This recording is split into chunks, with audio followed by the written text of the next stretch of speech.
Bourbon Barkeep. My name's Curtis. Thank you for tuning in to one of my personal favorite episodes, the culmination of the Booker's lineup.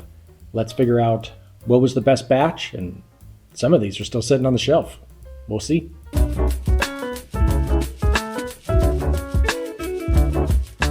Obviously, a Booker's fan. They were one of my first nice bottles that I ever bought. They just treat me right. What can I say? Usually, most of the batches. Let's do a quick recap on what these guys were, quick specs, and then let's do a blind. I was like, do I do them in order? Because they're not my kids. I don't fully care who the favorite is. And then I was like, you know what? Let's just do a blind. So that's coming.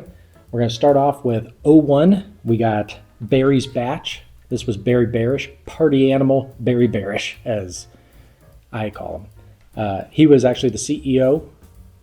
Maybe still is. I don't know. Probably should have looked that one up. But ultimately, CEO of Jim Beam. And they obviously wanted to give a tip of the cap to party animal Bearish. Then we got By the Pond batch. This one was an interesting story. One where I was like, this seems like a weird one to put out there. Are we running out of stories at this point?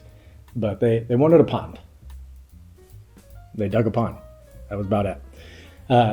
As a dad, he did sit with Fred No. Booker No sat with Fred No. Let's get this right. Probably talking stories, how was school, all the fun stuff. Things that, you're going to look back on. Be like, that was a good talk. Usually. But the whole digging the pond thing, I was like, why not? Then we ran to Jerry's batch. Jerry's batch, another just wild neighbor. Just your friendly chemist neighbor that you're like, man, hope he's not pouring stuff into the beakers that's going to do something wild to my house, my land, because I got a lot of alcohol over here, guy. Now, we come into the fourth final batch. We had the Phantom Pipes batch. The batch that should be a band name, but as far as I know, it's not. Couldn't find it on Spotify. This one was just pipes. It was just pipes in the ceiling. Didn't lead anywhere, just pipes. So, yeah, when I say them like that, I feel like they are probably running out of stories. But as long as they don't run out of the whiskey, just keep pumping them out. I don't care. I like the colors at this point. Is that autistic? I don't know. All right, we got these guys shuffled up, poured up, just oozing, just incredible whiskey bourbon smells up here. I don't think we're going to rattle off. Well, hopefully, maybe I ramble, but we'll see. We got a blind of 4. It's just pick the winner at this point. All right, on the nose.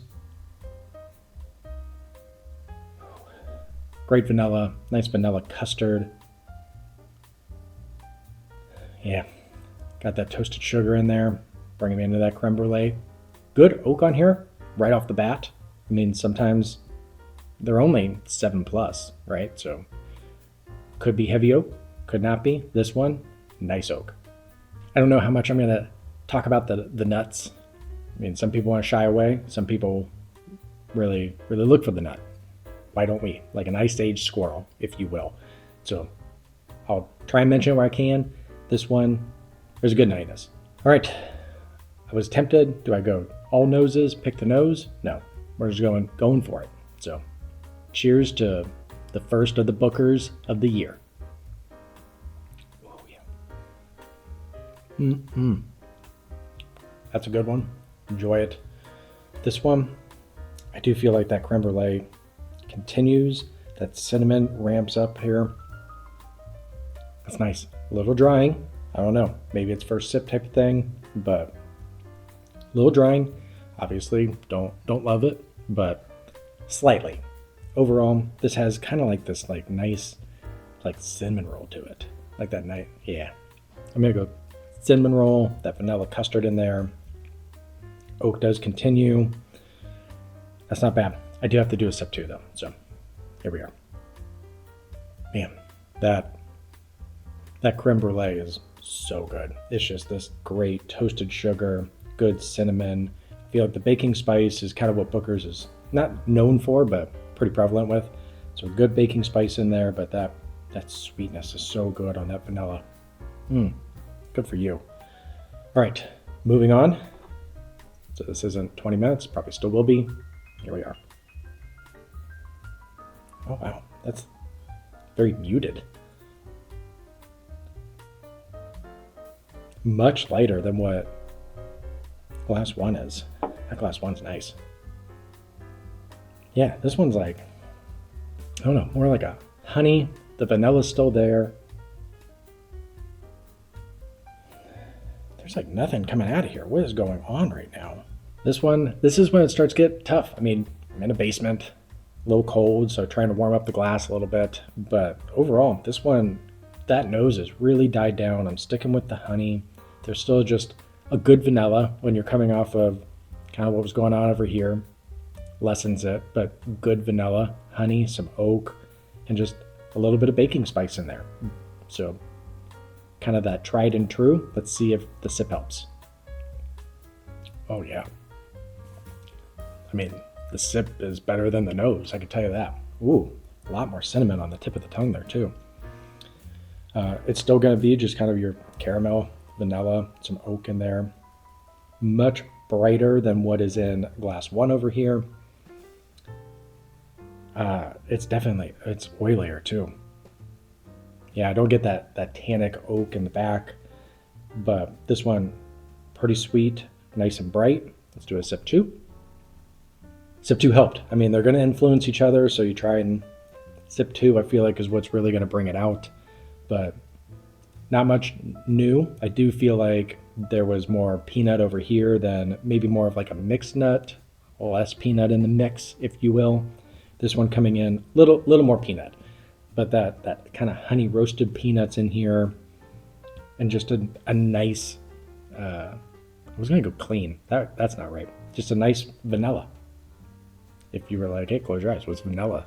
It's like that, not on steroids. Oak, very nice. Good sweet oak in there. Good baking spices. Like I said, that cinnamon really zapped. Being influenced maybe from glass one, but a little more cinnamon over here, a little more baking spice over here. Yeah, there we are. All right, glass three, not batch three, could be batch three, but glass three. I'm just gonna hug it for a little bit, and then we'll get back. A few moments later. All right, I sweet talked her. Let's get this going. Ooh. Definitely the most complexity out of the three so far. Nice leather. First time I've gotten leather out here. Much more rich. Got brown sugar on there. Still your vanilla. The nut is there, so we'll take it. I'm not going salty. I mean, if you're kind of scaling the Jim Beam peanutiness, if that Texas Roadhouse floor peanut shell is a 10, that's not there, which is great. I don't seek that piece out.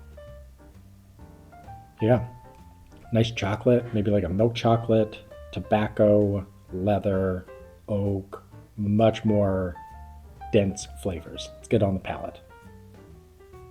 Oh man, that is a great one. Oh, hello, man, that's rich, bold, deep, dark sweetness, that chocolate, like a maple syrup in there, this nice brown sugar.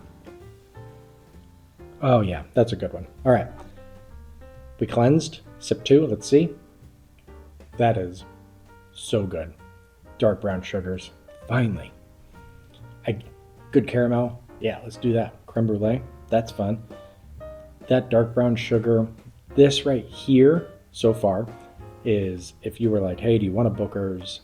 That's kind of where I want to be, right there. Just deep, bold richness, great baking spice, cinnamon just hanging around. Oak presence is at least there.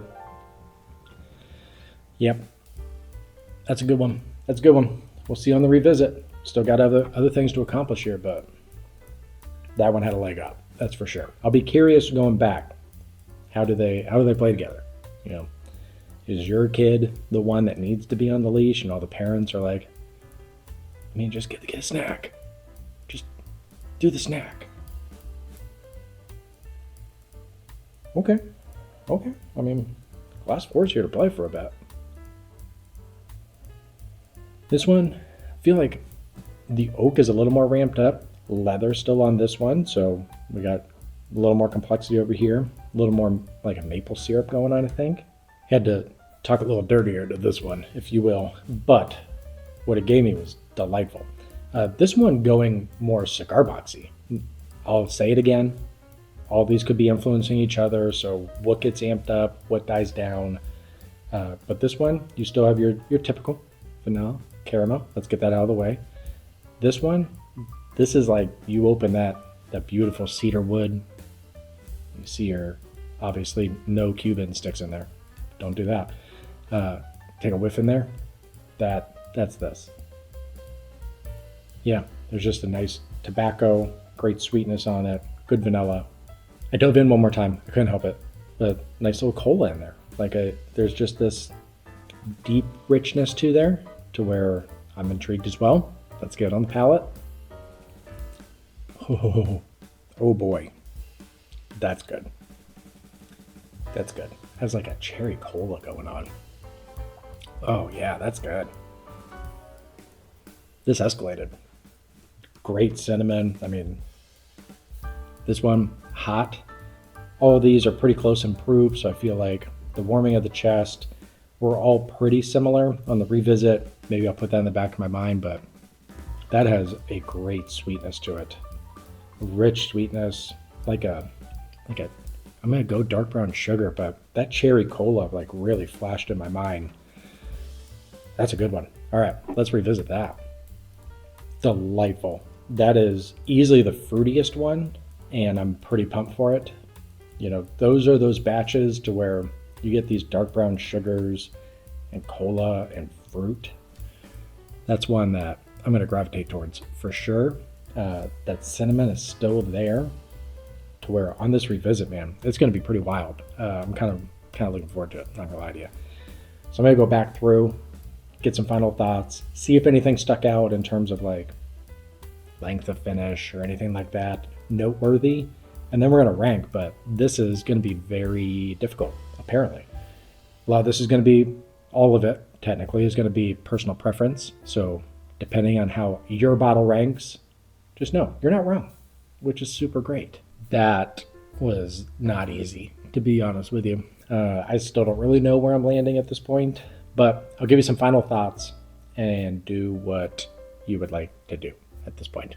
All right, so glass one, probably the smoothest of all four. I think that just elevated vanilla custard, it's just so smooth. It's almost easy drinking. Obviously still very warming. You get that nice cinnamon, but that toasted sugar and that vanilla is very, very good.